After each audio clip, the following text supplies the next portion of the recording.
छौरी नाने रे उमर में तू गोटा गइले या लइकन से छुआ गइले गे छौरी नाने रे उमर में तू गोटा गइले या लइकन से छुआ गइले गे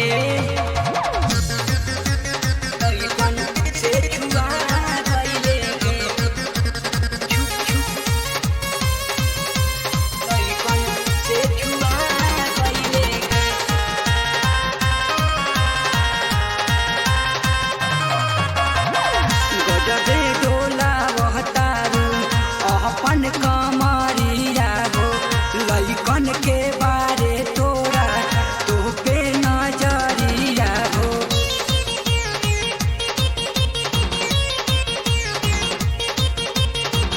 गजबे डोला बहतारू अपन कमरिया हो लइकन के बारे तोरा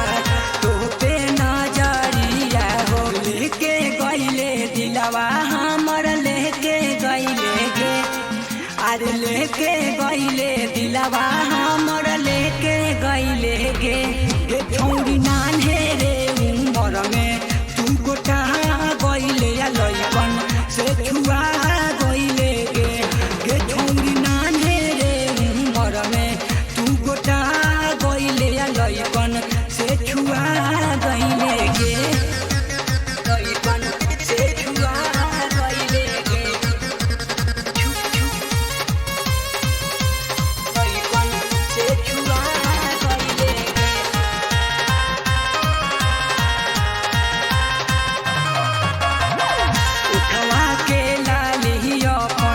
सबके चिखावतारू कुंदन मुन्ना के आज काहे तरपावतारू कुंदन मुन्ना के आज काहे तरपावतारू उठवा के लाली अपन सबके चिखावतारू कुंदन मुन्ना के आज काहे तरपावतारू ऊपर बारे गे छौरी ऊपर बारे गे अरे ऊपर बारे गे